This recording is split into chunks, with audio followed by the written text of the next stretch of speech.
much would you pay for a glimpse of the future? More importantly, if you saw the future, would you take advantage of it? Or would this be just another missed opportunity? The stock you should have sold, the land you could have bought, the opportunity you would have taken, but didn't. How many more opportunities are going to fall into your lap? This may be your last chance. Pay attention. Once every decade, something really big comes along. In the 70s, it was VCRs. In the 80s, it was personal computers. In the 90s, it was the internet. People who were positioned correctly in the 80s became millionaires. People who were positioned correctly in the 90s became billionaires. What do you think is going to happen in the next few years? In his best-selling books, The Next Trillion and Wellness Revolution, noted economist Paul Zane Pilzer states that in this decade, an additional $1 trillion annually of the U.S. economy will be devoted to the wellness industry, providing healthy people products and services to make them feel even healthier, look better, slow down the effects of aging, or to prevent diseases from developing in the first place. Think about it. Most wellness industry sales did not even exist 2 decades ago. Today, they already total approximately $300 billion in annual sales, about the same amount spent on new automobiles in the U.S. Today, $300 billion a year. By the end of this decade, $1 trillion. That's 1,000 billion a year. For those of you not into math, that is 300% growth. How is that kind of growth possible? How is that kind of growth predictable? 2 words: baby boomers. You've been hearing about them for over 20 years. They've been dictating our economy for over 20 years. Isn't it about time you cashed in? The baby boomers are now in their 40s and 50s. Peak earning years, bigger dollars, more spending power. Boomers are already responsible for the housing boom, the sport utility vehicle, personal computers, and the internet. In short, boomers and the things they want are already $6 trillion of our $12 trillion economy. Even though they're less than 30% of our population, they're 50% of our gross domestic product. More significantly, they're about to add $1 trillion to their $6 trillion of spending every year to preserve the one thing they hope works better than any SUV, condo, or computer: their youth.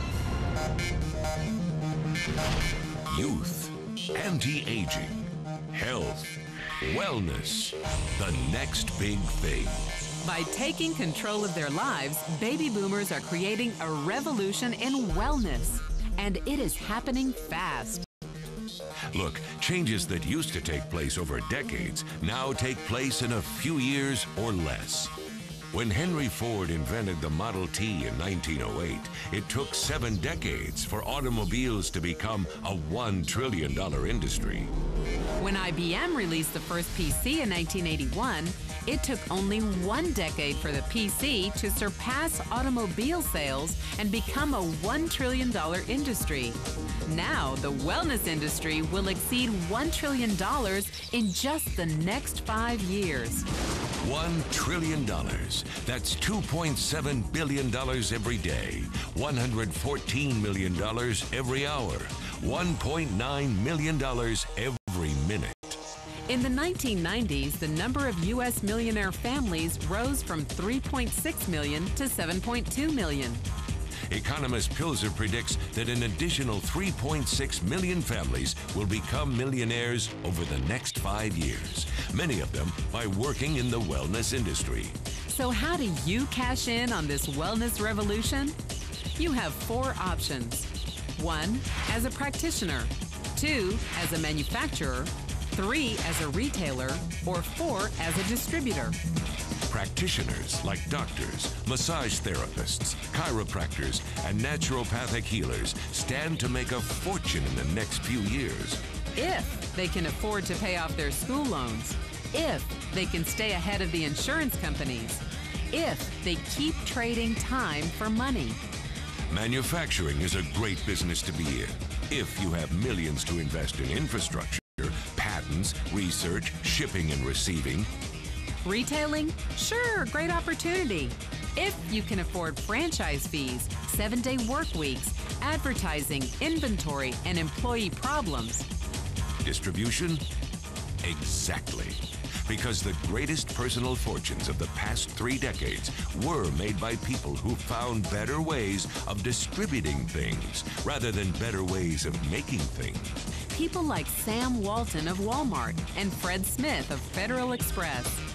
But where Walton and Smith found better ways to physically distribute products that consumers already knew they wanted, the new distribution billionaires of this decade will make their fortunes distributing products that consumers don't often know exist.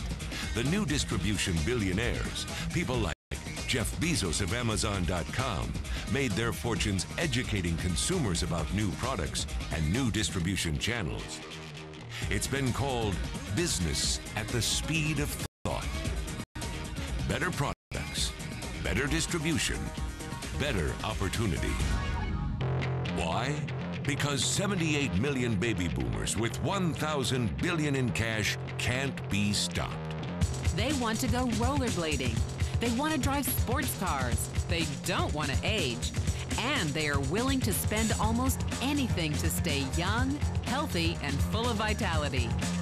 Over the next 5 years, U.S. baby boomers will increase their spending on wellness-based products and services from approximately $300 billion today to $1 trillion every year. Will you be ready? The person who shared this program with you can introduce you to a wellness distribution business model that's already successful and proven. A model that you can start part-time from your home, without a large capital investment, without employees, and without the headaches of traditional business ownership. A business that in your spare time could mean anything from a couple of hundred to a couple of $1,000s per month. And because it's a home-based business, you could qualify for incredible tax advantages. Imagine it's 1980, and 25-year-old Bill Gates is looking for people to join his new company. He thinks there's going to be an explosion in the market for personal computers. What are you going to do this time? Remember, Sam Walton didn't start Walmart until he was 44. By age 61, he was the richest man in the world. What's your excuse? One thing is for sure, if you watched this video and paid any attention, you can't say you didn't know. When your children and grandchildren ask about the great prosperity of the early 21st century, what will you tell them? Will you be explaining how you positioned yourself and benefited from the opportunity? Or will you be justifying how you missed it? The statistics are real. The trends are real. The timing is real. How many more opportunities are going to fall into your lap? Whatever you do, don't miss this one.